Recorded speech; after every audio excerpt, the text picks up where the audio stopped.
학교폭력 서명 사과 불이행, 2026년 한국 프로야구 드래프트 1순위 키움 히어로즈에 지명된 박준현의 오만함을 규탄하며 박준현 방지법 제정을 촉구합니다.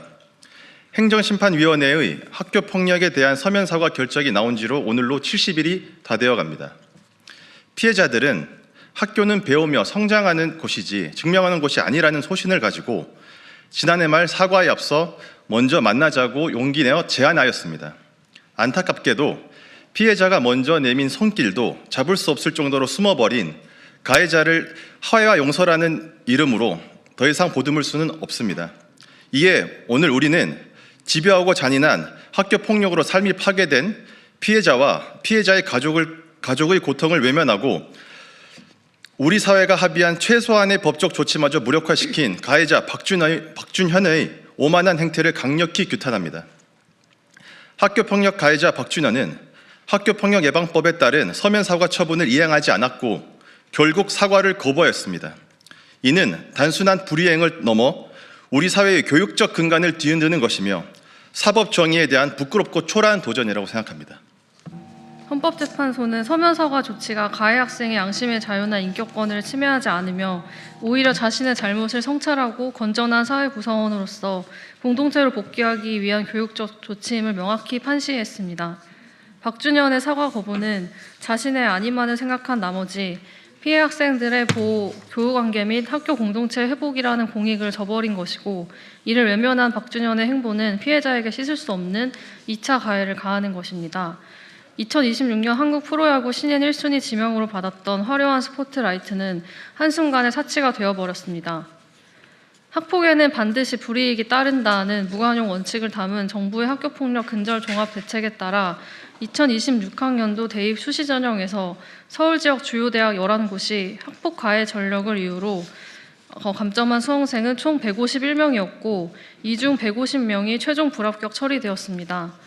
대한민국은 이제 더 이상 실력만 있다면 과거의 죄가 덮어질 수 있다는 오만함이 통하지 않는 시대에 살고 있습니다. 예, 키움 히어로즈에게 묻습니다. 팬들의 사랑으로 존재하는 프로야구 구단의 사회적 책임은 결코 가볍지 않습니다.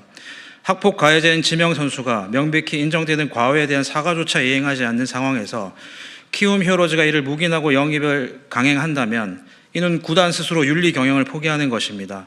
팬들은 학폭 영웅을 키우는 구단을 응원하지 않습니다. KBO에게 요청합니다.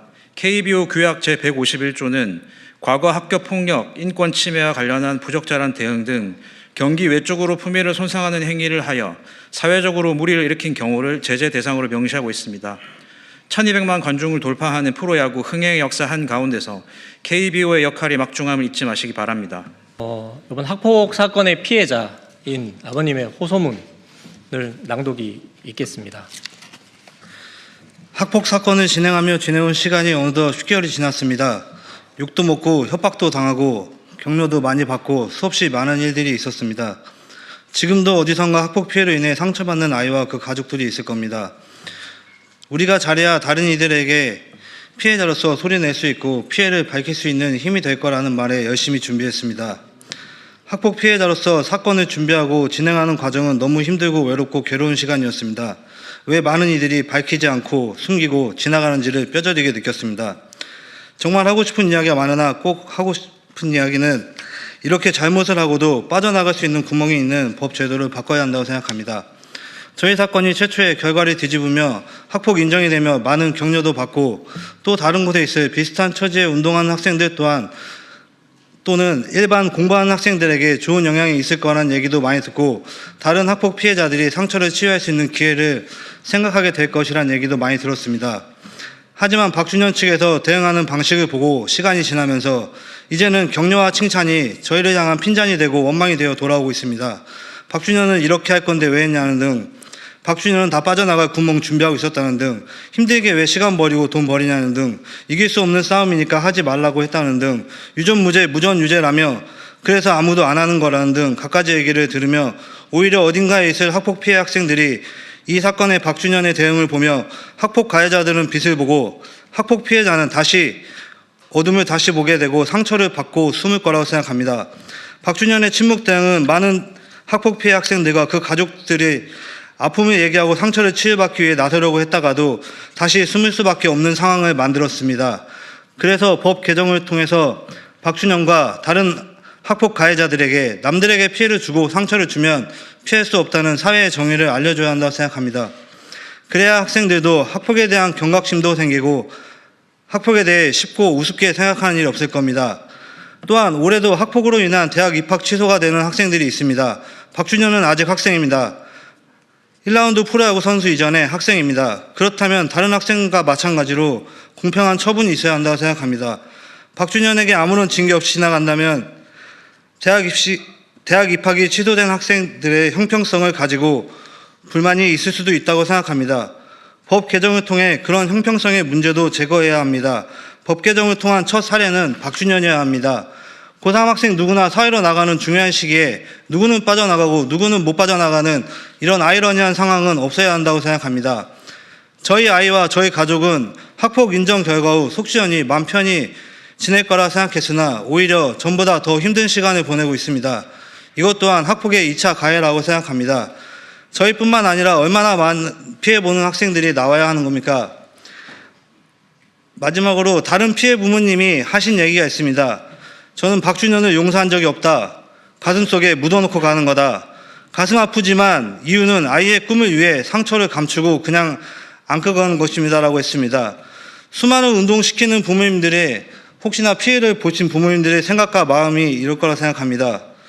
어떤 종목이든 권력 있는 한 아이 때문에 상처받는 아이와 가족들은 없어야 한다고 생각합니다.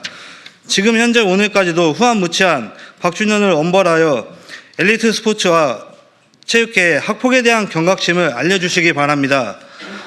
저희는 박준현 때문에 중요한 시기에 제대로 평가를 받지 못해서 부모 욕심에 조금 더 야구를 시켜보려 대학 진학을 시키려 했습니다.